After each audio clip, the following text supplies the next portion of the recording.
English, motherfucker! Epic thrones like the legends home. Kept it low, let the weapons load. Took my time, let y'all meta pose. Twisted and missed the message code. Now they chest exposed. Keep it moving, it's never set in stone. My ebb and flows, hit penetrated and set the mold. Even Rosetta grows.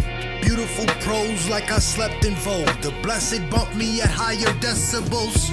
I'm a professional, probably like 10 and 0, but I don't check the skull. Fentanyl, sentences never said before. God bless the child that gets his own. Look, I bully clowns like Derrick Rose. I aim and just let it go. Testing souls like Shang Tsung at confessional. Spit truth whole, couched in crude sectionals. Every record sold double this next episode. I was just trying to get this off. My chest is on. Oh shit. Yeah. What up? Yeah. What's good, everybody? This is January 22nd, and it is episode 2 on season 3 of How Billy Sees It. We keep rocking. What is it? Day 3 of the Trump administration, and it's nonstop, nonsense and goofy shit, and a lot of fear, a lot of symbology, a lot of opinions being thrown around, a lot of politics.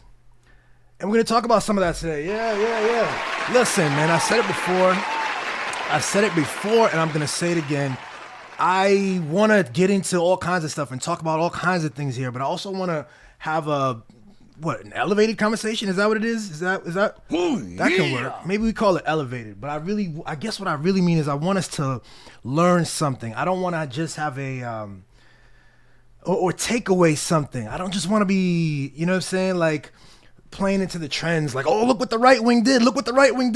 I really do believe that there are other people, ancestors of mine and yours, who had to endure lots of weird, shitty people and endure weird historical moments and structures and systems and isms and bad ideas, and they didn't obsess over the little machinations of like what other people were doing. They didn't obsess over every like press release from the racist governor or the local apparatus that was trying to push some divisive shit. They focused on themselves. They focused on being their best selves, building community, understanding the world together and supporting each other and thriving together. You know what I mean? So we're not going to do a lot of this like right-wing shit, but we got to deal with this thing right now, man. We got something crazy with, after the inauguration or during the inauguration,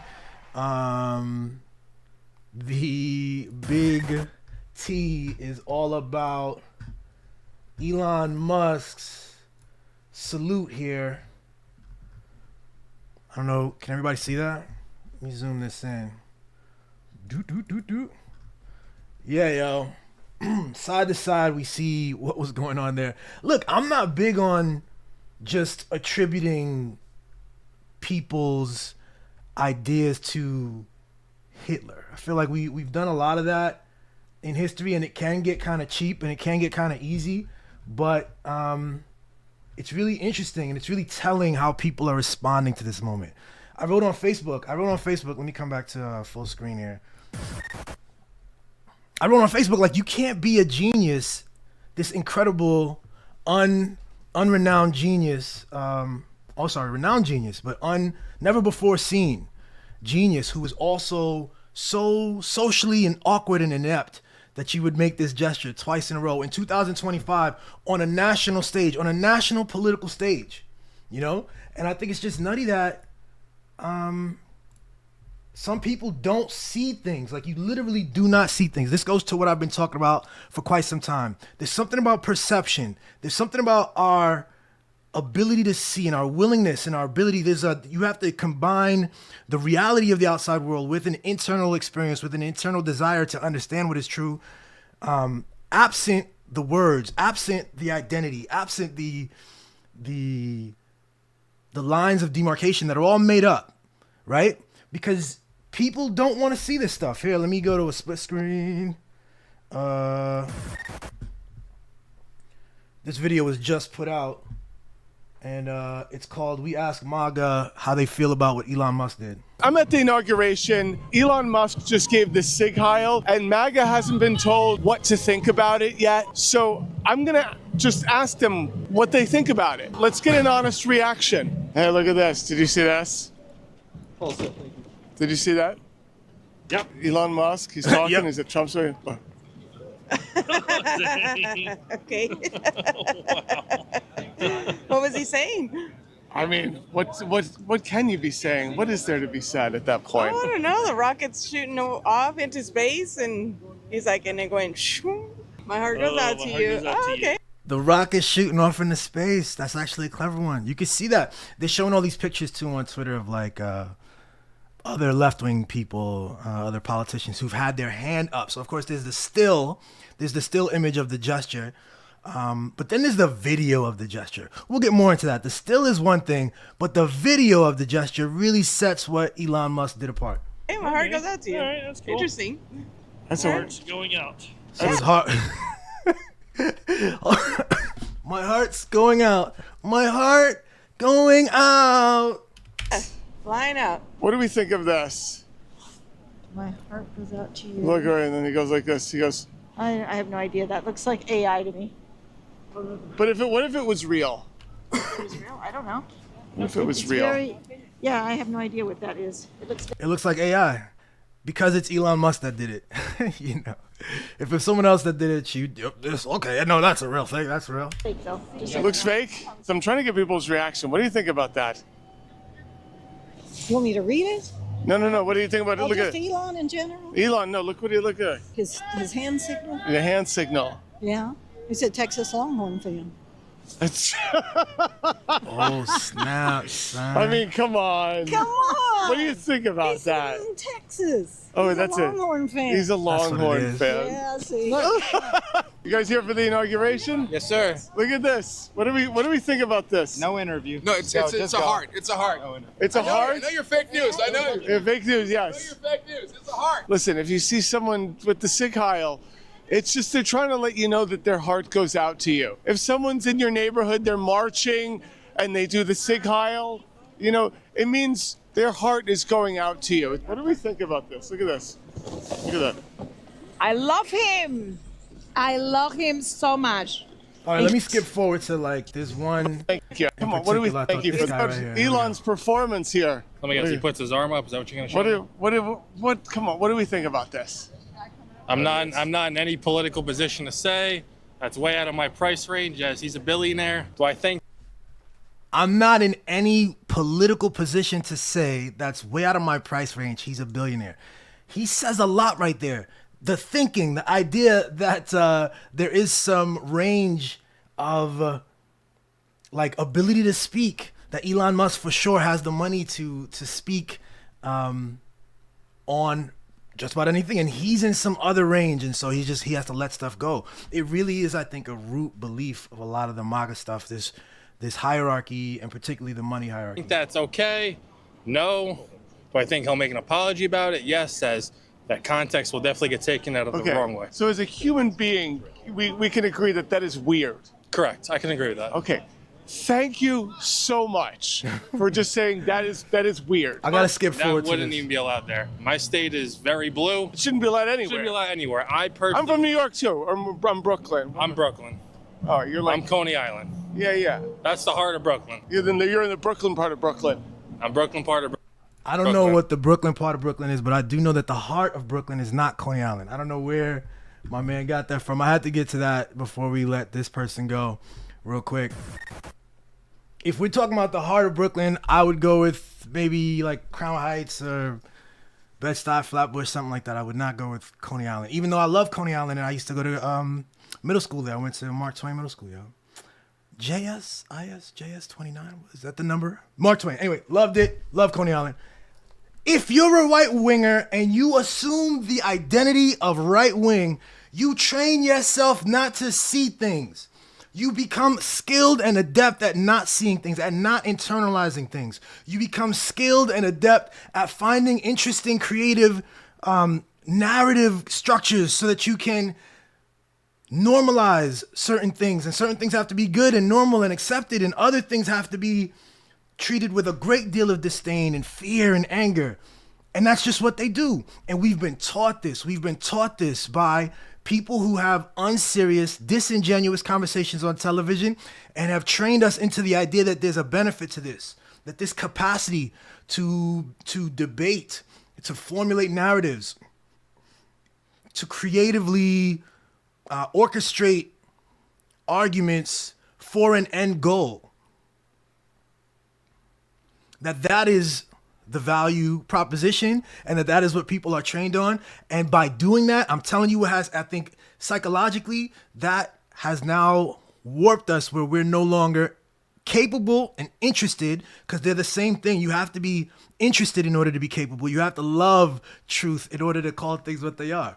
Now, I'm not saying that Elon Musk is a Nazi. That's ridiculous. Like, I'm not saying that. No one should be saying that. But the gesture is, of course, quite suggestive and quite ridiculous and quite absurd. I think Jon Stewart did a great job. Jon Stewart talks about it. He goes, yeah, how would you tell someone that you love them and that your heart goes out to them, right? Let's say you were on a Zoom call or whatever. And so, like, I don't know, they're over there. You can't touch them. You're excited and you want to show someone love. You say, you know, like you said, Taylor Swift to do the, my heart goes out to you. Or, yo, my heart goes out to you, yo. Thank you. My heart goes out to you. This is something like this.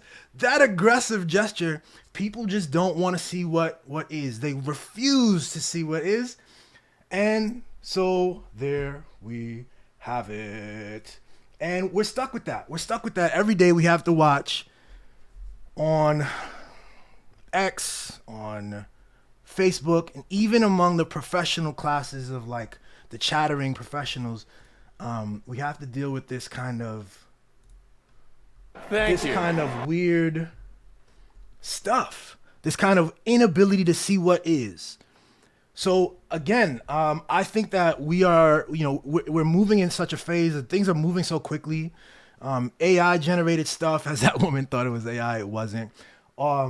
This desire to understand what's true is going to be more and more important. And on something like this, I really don't think it's that important. Here's what I want to say about that. I think it's, as I said on Facebook, I think Elon Musk is irresponsible. I think that Elon Musk, not just on that particular gesture, but his general demeanor, the way he operates in life, right?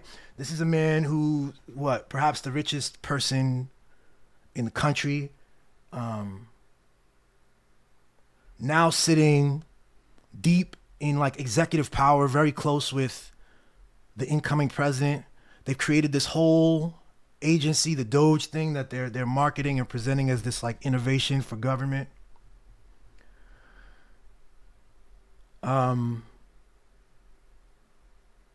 He gets on Twitter. He buys Twitter. He buys a major American social media, news media, and information organ, and begins sort of willy-nilly, changes the name to X. It really starts to throw his weight around. He's throwing his weight, his power, his celebrity, his money around.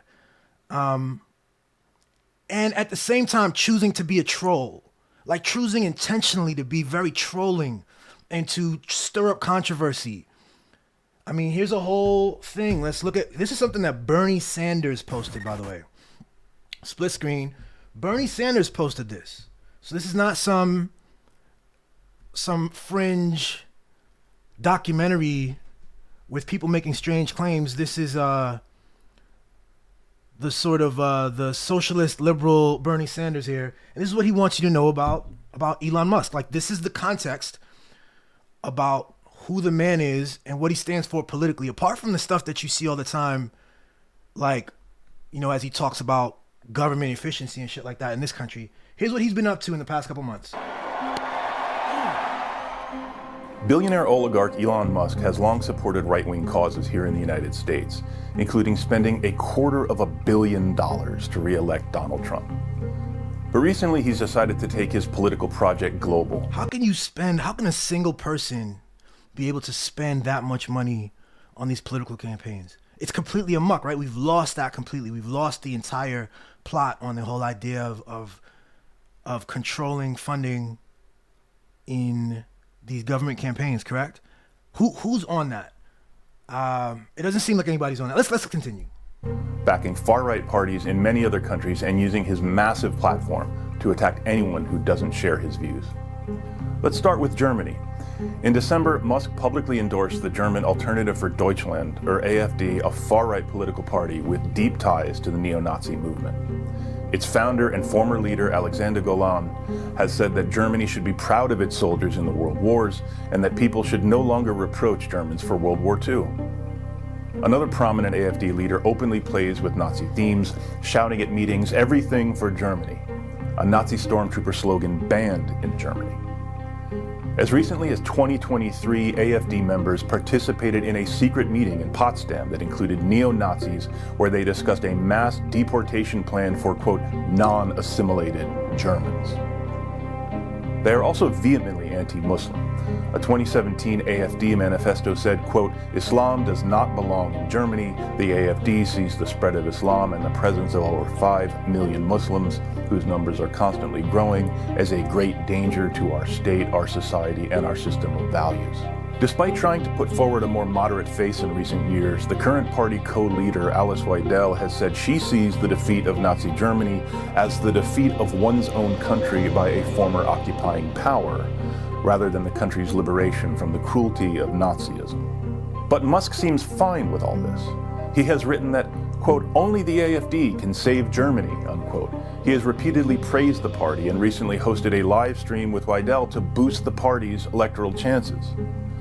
And it's not just the German far right. Musk has regularly attacked UK Prime Minister Keir Starmer, most recently saying that Starmer was complicit in the rape of Britain and calling for him to face criminal charges, while calling another Labour minister a rape genocide apologist.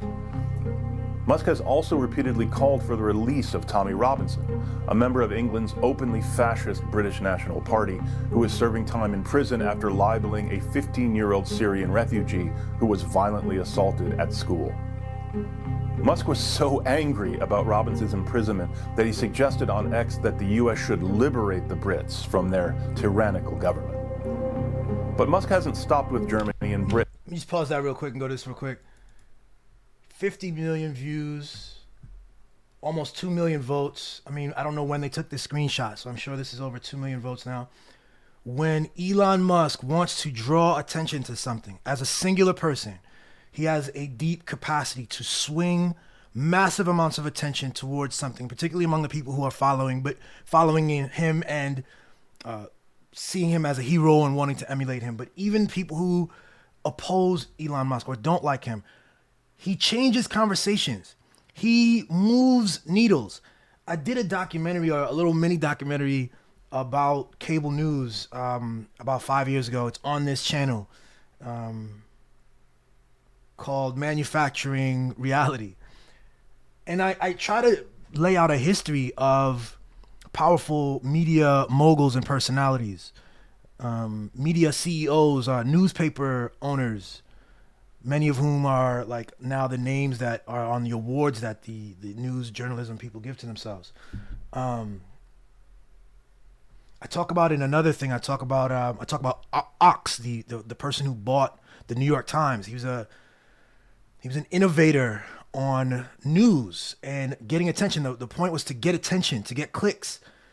Well, back then it wasn't clicks, to sell newspapers. Today it's clicks.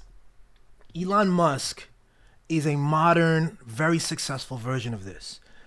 You know, some of these people that I'm talking about historically, they've been able to use their positioning as a media owner to like start wars, to incite all kinds of things, whatever their personal issues are. You know, some of them you might call them a good person, a bad person. It doesn't matter. It doesn't matter what their personal, demeanor is, or however you want to classify them. And of course, everybody can be good and bad in different contexts. They just have a tremendous power, and that means that they're navigating the power stuff to continue to try to hold on to their power. They're navigating all this stuff to continue to try to make money, and yes, their personal foibles, like whatever they're into. So he's into some stuff here. He's really interested. He started, instead of MAGA, he was tweeting out MEGA, make Europe great again. So he's realized this incredible power and influence in the United States, and he's off to even greater pastures. He wants to go back across the pond to England and see what he can do there. And who knows what other interests Elon Musk sees when he looks over into Africa, what he sees there, and the kinds of opinions he'd want to throw his weight around there too. And he's irresponsible while he does all this. But the people who love Elon Musk simply don't see it. They don't see it. They refuse to see it. And instead of having a conversation not just about the symbology of that particular hand gesture, but about who Elon Musk is and about the nature of his power in this moment, and about his power, like I said, not just as a media person and as a multi-billionaire, and as a person who seems to have a very close ear to President Trump.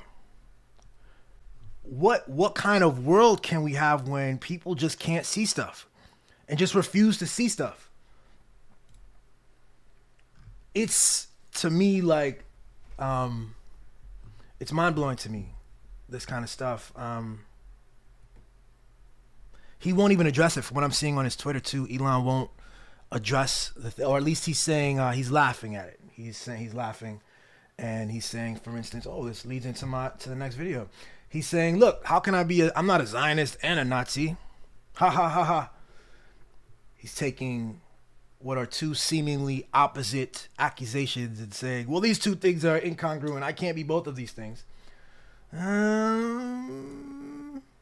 you. Hold on. Oh, not so.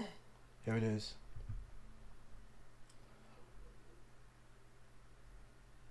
Let's go here. Uno momento. All right. Yeah. Click that. Boom. Split screen. Yes, you can.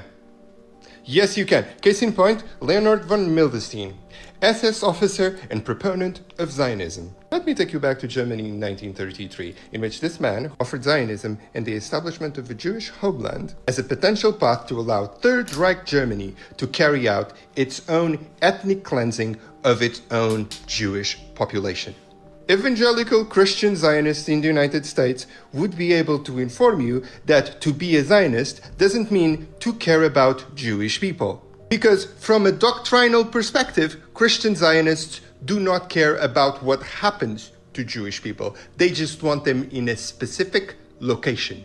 And when you have this information in your head, you start thinking about the extreme right-wing leaders in Europe, like Viktor Orban, like Marine Le Pen, like Giorgia Meloni, Geert Wilders, the AfD, whose parties have a history of anti-Semitism, who have used their unblinking support to Israel to whitewash all of this, and think, what do they really want? And also think, what does Israel need at this moment? More than anything, people. They need people, because they're facing a demographic crisis. The Jewish Israeli majority has diminished from 83% in 1948 to 73% now. And there has been a massive brain drain of secular Israelis on the outset of October the 7th and the retrenchment of the far right in government in Israel. None of this would be a problem if you weren't an ethnic state that thrives off apartheid. So yes, people have done both and they can do both.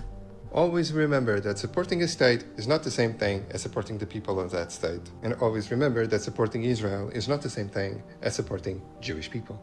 Hi, Elon. Yes, you can. Yes. That is sort of the complexity of the thing, too. When people talk about it, they go, oh, he's always been a fan of Jewish people and a lover of Jewish people. First off, Elon is a full and complex person. These symbols, this is the last thing I'm going to get into, actually. These symbols This is why we have to like talk about it and then move on from it, because the symbols themselves have different meanings in everybody's heads. And so when people say it's no way that Elon could be some sort of a Nazi, no one's saying that he's the German 1930s version of a Nazi, but that, you know, these kinds of ideas, there's actually a connection with his family in apartheid South Africa and all of these things, and that, you know, he's just generally a self-interested person who seems to believe that there are demographic problems, particularly, you know, migrants from the, you know, Arab world, Muslim people in Africa. He's very interested in the idea of keeping Europe European. So that's all there. And it's also part of, you know, his administration with Donald Trump and their preoccupation with the southern border. So that's all there. Now, I don't think that there's something strange about it. I don't know if he wanted to make that symbol, if he believes, you know, if he's really trying to instigate something, but there is no doubt that the symbol, the gesture he made matches that symbology. Anybody who's pretending that away is MAGA brainworms. And we should be mindful, and we should take a look at it and be clear. Even if sometimes you ever been in a situation where, like, you know, I've been with you're thinking, don't do the thing, don't say the thing, and then you say the thing. It could have been something like that. Like he's trying to show my heart to you, and instead he throws out this thing that is very comfortable for him. I don't know anybody who would make that gesture for that move, right? I don't think that the sign language community, that my heart to you looks like that. And I don't think that the average person, when they're saying to someone, my heart goes out to you, that they do that kind of energy and that kind of gesture. That is a unique thing. We got Ronaldo. What up, man? Ronaldo, what's the deal, brother? Ronaldo says you can. It's called being an opportunist. Absolutely, you can be an opportunist. If you didn't mean it, then that's even more dangerous. I think it's just some subtle, you know, something from his youth or something that he remembers, and it just kicked in, and he felt, and then maybe he caught himself after. Or we also know that he's a troll. We also know that, like, Trump and the whole thing, they believe that they could walk out on Fifth Avenue, shoot someone, and no one will do anything. And he's right, because the right wingers, the MAGAs won't do anything. They won't see it. If Elon did something, like, won't see it, as you see now. Oh, you're just trying to attack. The ADL came out and supported Elon Musk immediately.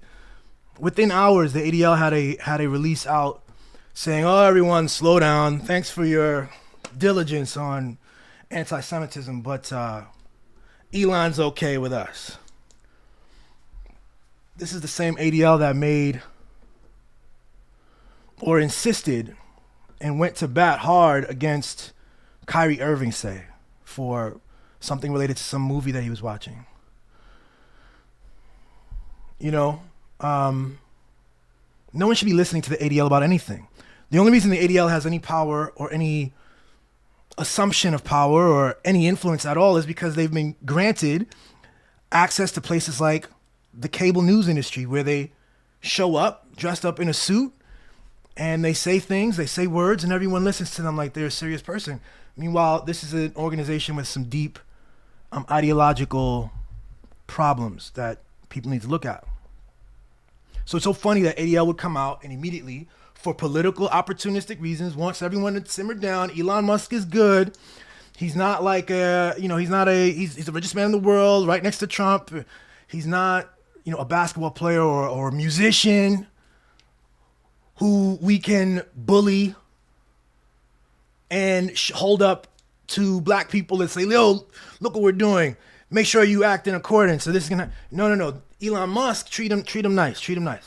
He's good. That was a weird gesture. He's got autism, which is a weird slur for the autistic community, by the way. Autism doesn't produce racist gestures. It's not what it does. Not what it does. One of the last things I want to show y'all real quick is Peter Rosenberg. Peter Rosenberg.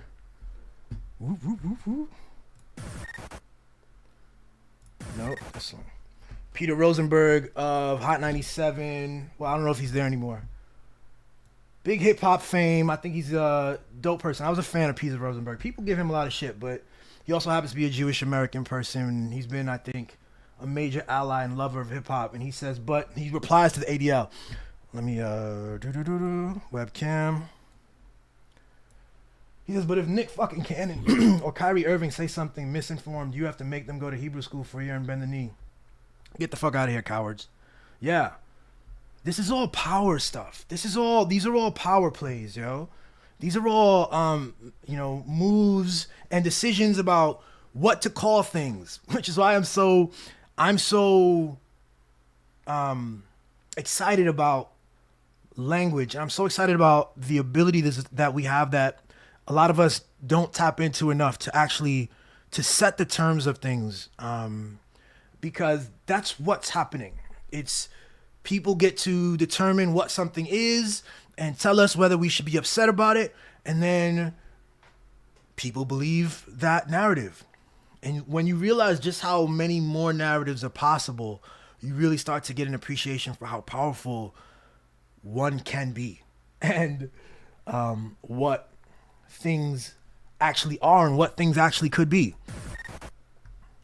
What things actually could be. Because, people are projecting. Everyone's projecting. I'm projecting.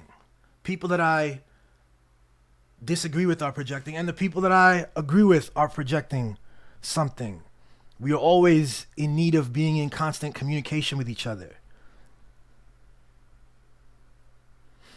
Do I want to project onto Elon Musk the idea that he's a horrible... that? I need to find a way to remove that want from the situation and be able to look at what is. Look at the gesture. Look at the hand movement. Look at who he is politically and what he stood for and what he stands for. And that's a big question. What has he done with his money and his time and his energy and his voice and his words? That's a big question. And it's going to be very hard to skim it all down into a singular thing. So that's true. And then what else is true? None of this really matters. I was actually surprised to see that CNN didn't go hard on this. They're playing it really low and trying to let the moment go away. This is going to be immense chatter and fodder and content for lots of different people. We have to make our observations and keep moving. We can't spend weeks debating over the inner thoughts and beliefs of Elon Musk. But I do think it'd be great to have better, like in the moment, as we come to crystallize and congeal our different truths and our different perspectives into like what is true. I wish we had a more serious group. Like, what would we call a group of people who removed their wants from it and tried to give us a cold analysis of who Elon Musk has been and what these symbols mean in the history and all that? What would we call it? Oh, we call them journalists. We call them journalists, and I fuck with that. I want to refine that concept. I certainly think I'm that, man. I want to have fun. You know what I'm saying? Something about journalists almost feels like it's not fun, but I think it is fun. It's fun to look at what the hell something is and to give it appropriate language and understand it. And for me, what's really fun is like beyond these little gestures and beyond like the many more crazy things that we're going to see, because this administration is off the rails. It's trolls. It's complete. It's these men who are surrounded by yes people and media that is always trying to bend the knee and trying to be supine for them. And so these, they're testing stuff. They're beyond like the little crazy things we're gonna see. I'm really interested in all these different perspectives and who sees stuff. How do people interpret what's going on and all the different factions and the way that an event occurs and 300 different approaches to the question. And some people don't want to see the thing because it's red and they're red and I'm blue and you're blue and they're the left, they're the left, they're the right, blah, blah, blah, blah, blah. And they can't see anything. And it's you know what I'm saying? Like, I find that crazy, and I think that there's super value in somehow being able to like clean that up. the projections question, that we're projecting our hopes, we're projecting our goals, our fears. The right wing, the MAGA people, they have a sense of some time when America was great. It used to be great, and Trump's gonna bring it back, and Elon, and it was a time and there weren't so many, brown people, and there weren't so many gays, and there weren't all this. And it's more than that. It's like symbols like that hand gesture, lights and colors and flashes. That people, like, we are reacting to these things. And we think, and we want to then have like a deeper, like a full understanding of everything through the moments of symbology. I find that really fascinating. I think it's possible that Elon Musk can be all of the things. Someone who has like an interesting skill set and a unique brain and unique interests and capabilities, who's also kind of born into privilege in South Africa and becomes the world's richest man and has a certain identity and is like trying to build, even is an egotistical maniac who wants to build more clout for himself in certain demographics. And so he tweets out things, and like you saw the stuff with the Tommy Robinson stuff, and now he wants to keep Europe European.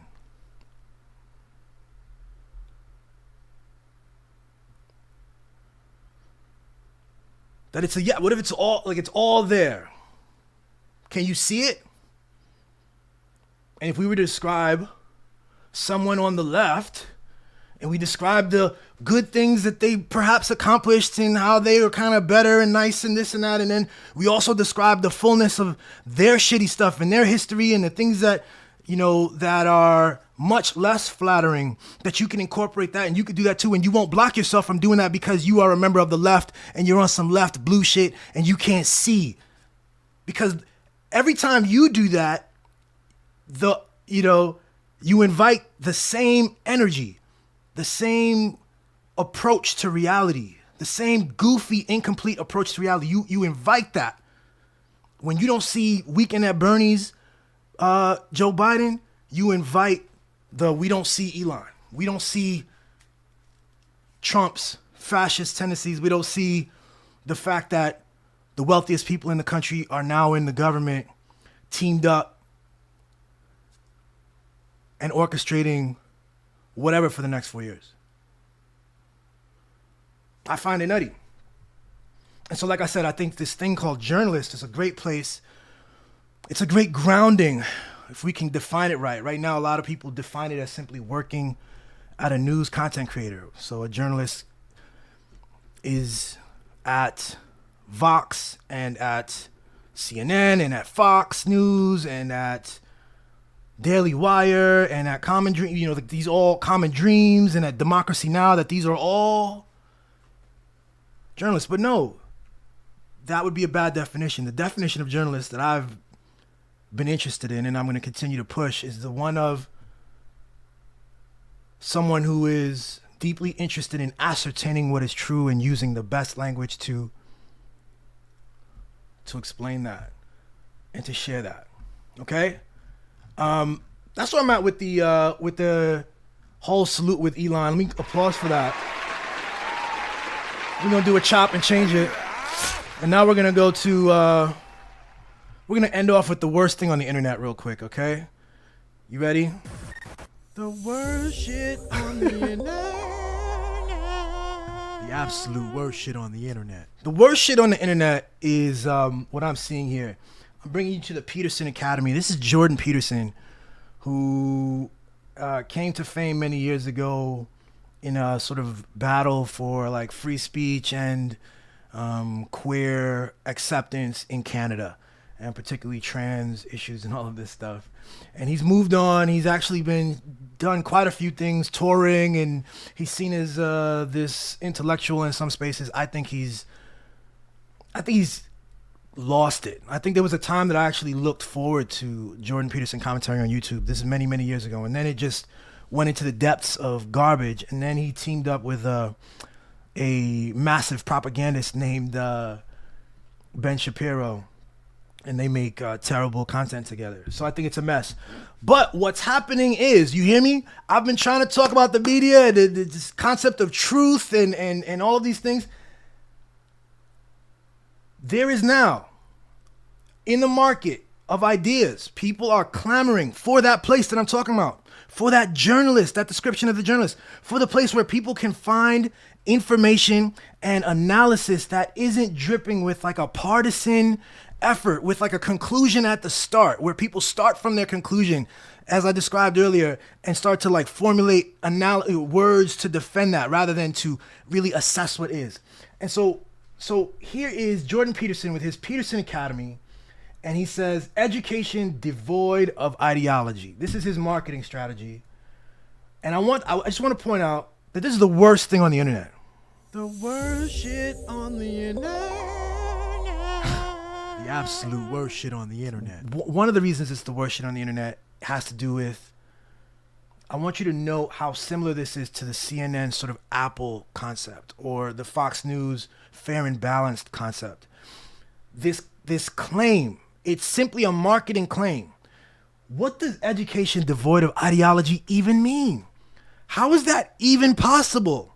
How does someone achieve education without ideology? What in the world? I guess we'll have to pay the $500 a year in order to get a sense of what he could even be talking about. But I'll tell you what, it's absurd. It's marketing, and I think as we continue forward, we're gonna continue to be even more aware and cautious of this kind of claim. This claim where people take the moral high ground by claiming to be devoid of ideology, to be natural, to be the center, whatever that means. Those are all claims that will need to be described. You'll have to describe what you mean if you're going to make that kind of claim. And he doesn't want to make that. He doesn't want to describe it. He just wants to make the claim, right? It's not a real thing. From the minute someone makes that claim to you, when someone makes that claim to you and they're in the educational space, they're in the journalism space, you must know immediately that you're not talking to a serious person. A serious person wouldn't make this claim. And so you can't, if they're making this claim, you can't trust what they're going to say next, yo. You can't trust it. Turn it off. Do not buy the education devoid of ideology package with Jordan Peterson because it's an impossibility. Snake oil. You feel me? All right? That's the worst thing on the internet. The worst shit on the internet. The absolute worst shit on the internet. All right, look, man. That's all I want to say. I appreciate y'all. This is episode 2 on season 3 of How Billy Sees It. And I want to remind you that you are seeing what you're looking for. You see what you're looking for, and it's all one thing. You see what you're looking for, and it's all one thing. You hear me? All right? Let's get back into my song Invictus and let's ride it out. Thanks very much. I'll see you probably on Monday. Peace. You're not the man if you don't contend with the ghost within. Riddle me this like I'm the Joker friend. Who let the clones get in? Who you think touch and process my golden pen clearly could blow heads off anybody that crossed the zones I'm in. I coach him up like, yo, trust yourself. Listen, don't pretend. Most these niggas can't even focus. They quote and spin. No hope for them. I could pull your card with a poker grin. You couldn't cope with these gems. I'm smoking 2 potent bowls with the Pope in them. I'm really him. Really vision, my chosen lens. See how it all depends. When you really free, that might cause offense. Don't let these clowns define and set your limits, yo. Like, fuck it, I'm going in.